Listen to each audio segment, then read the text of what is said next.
Literacy and Issues and MathWorks, a webinar for teachers. Welcome. My name is Alicia McDonald. I'm your presenter today. I'm a trained BC teacher who's taught in multiple grades and curricular areas, including high school math. In addition, I have over 10 years experience in the publishing industry. Also here with me today are Phil Stenfers-Hayes, the Sales and Marketing Manager at Pacific Educational Press, or PEP, and Katrina Petrick, an editor who has worked on MathWorks. She's our in-house expert on the resources. Phil and Katrina are here to provide technical support and, if necessary, additional information in response to any questions you may have. This live webinar is being recorded, and in the coming days, a copy, including both the slides and the audio, will be posted on the PEP website.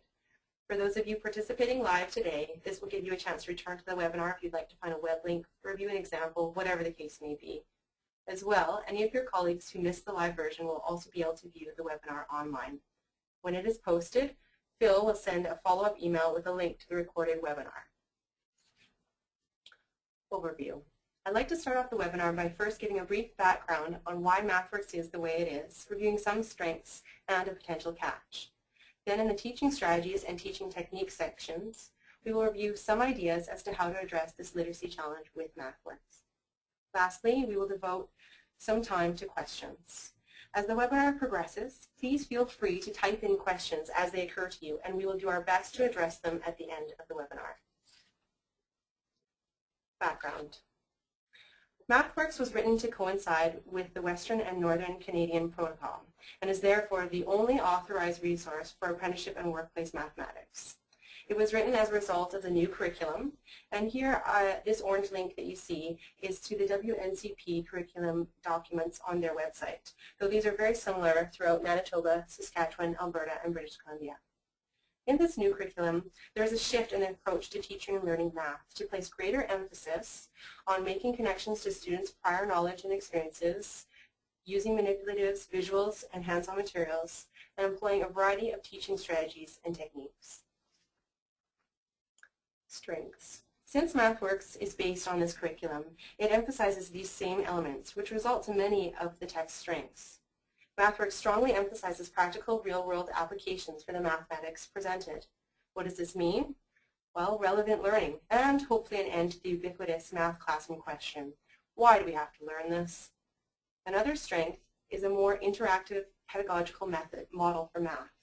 What was once primarily lecture format becomes much more exploratory and hands-on. And the text provides lots of opportunities and support for diverse strategies, including discussions, activities, projects, and partner or group work. As a result, the text helps lead students to construct their own knowledge. And what are the benefits of this constructivist approach? Deeper understanding, improved retention, and increased engagement. There is also a potential catch. Let's look for a moment at what is required to apply a real-world context to a mathematical problem. Whereas we might start with something as simple as 2 plus 2. To apply a scenario to this question, we might end up with something like, Fatima buys 2 apples at the grocery store. She travels home and discovers that she already has 2 apples in the refrigerator. How many apples does she have altogether? As you can see, the second is just a little bit wordier, but it is applied to real life. And so, MathWorks' real-world relevancy has led to a denser text. Its strength has also become its challenge. But let's face it, in real life, problems, mathematical or otherwise, are not cut and dried, but messy and complicated. As math teachers, how do we assist those students who struggle with literacy as they encounter this text? The remainder of the presentation has been created in response to this question. But before we move on, it may be worth considering, why should we bother? Well, because the reality for most of the students who struggle with literacy in the apprenticeship and workplace MathWorks courses is that they will likely continue to struggle with literacy throughout their lives. In this age of abundant information, it's important to teach students how to filter material to determine what really matters. Teaching strategies, an overview. In this section, we will examine an overall approach to the teaching of apprenticeship and workplace mathematics and to the use of the available MathWorks resources. I will highlight 2 teaching strategies that may assist students with low literacy levels. The first I've called the text strategy, although it touches not only on the student resource, which is the main text, but also on the workbook, the teacher resource, and the test bank. The second I've called the literacy strategy. The text strategy. We will start with the MathWorks student resource or textbook. As previously mentioned, MathWorks is based on a new curriculum with a shift in pedagogical emphasis. Expectation that this text is simply an updated replacement for previous versions, or that it can be used in the same way, has led to teacher and student frustration. Instead of a source of questions to be independently worked by the student, MathWorks emphasizes more constructivist approaches.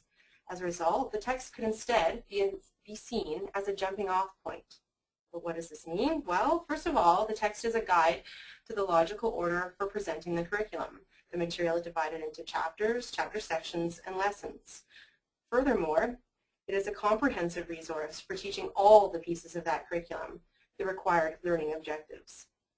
This material is covered primarily in lessons called Explore the Math, although sometimes you'll also find lesson content in the Discuss the Ideas section. Here's an example of an Explore the Math or lesson section taken from the student resource from MathWorks 11.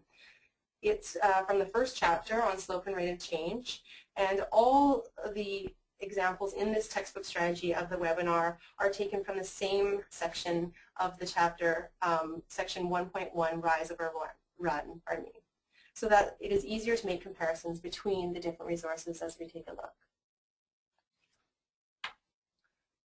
As a jumping off point, the student resource is not only a curriculum guide, but also a source of discussion ideas, activities, projects, and worked examples. In fact, the variety and type of hands-on learning tools in MathWorks is the subject of our next webinar in 1 week's time, when we will be exploring examples of the activities offered in MathWorks. Details will be provided at the end of this presentation. You may be wondering, given this new approach to the MathWorks text, when do the students get the opportunity to practice the material independently to solidify and ensure their knowledge? Well, in terms of individual practice, the student resource is the first source. However, there are limited numbers of questions, and as mentioned, at times the problems can be quite dense. Lesson questions will be found in the Build Your Skills section and chapter review material under the Practice Your New Skills heading. Here's a sample of a Build Your Skills section, again from 1.1, Rise Over Run.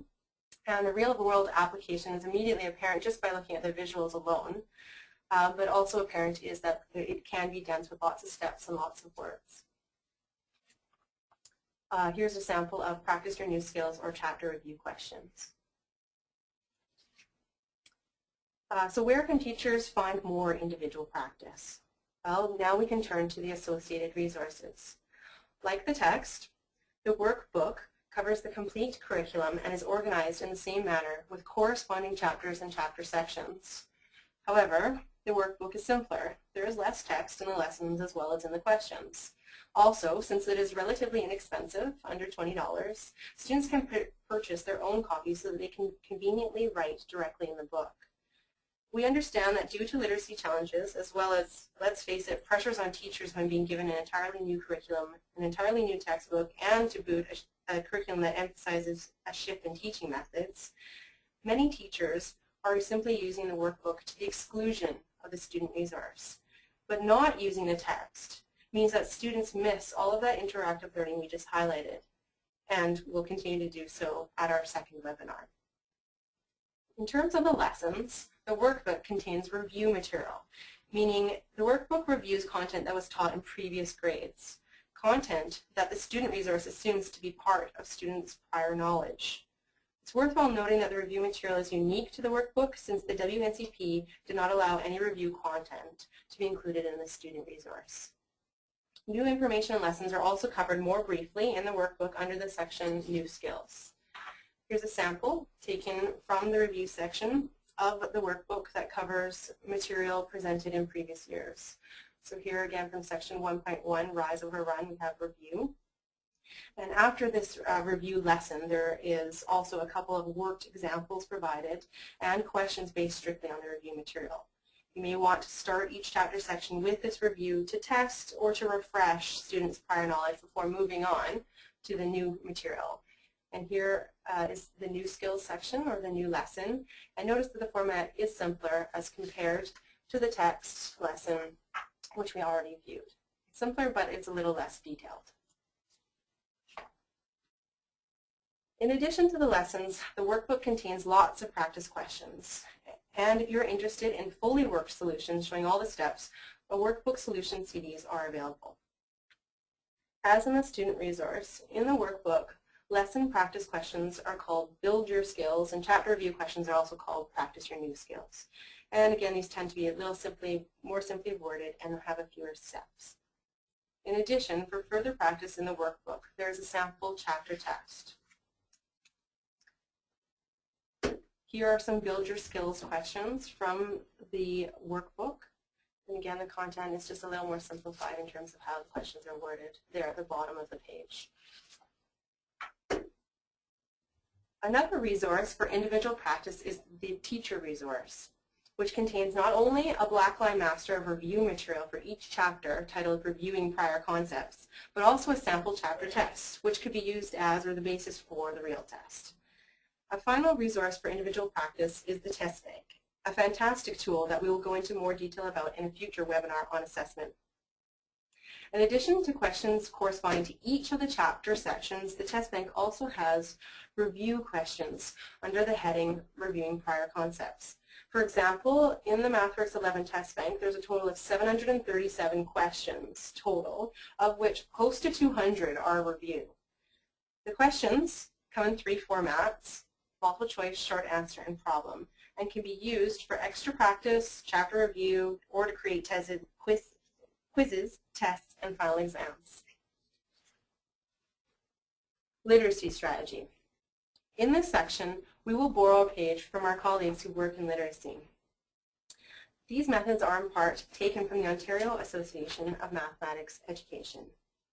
And you can click on this orange link to view an overview from the OAME, including a justification for this mutually reinforcing cross-curricular approach. Essentially, improve students' communication skills, and in turn, students' understanding of mathematical content will also improve. There's a table of contents of the various methods available, and each method includes a lesson plan as well as examples, and if needed, blackline masters, so it's all there for you. There are many worthwhile ideas that may be worth returning to later, but today I'm going to highlight those that assist students with the comprehension of vocabulary in the text.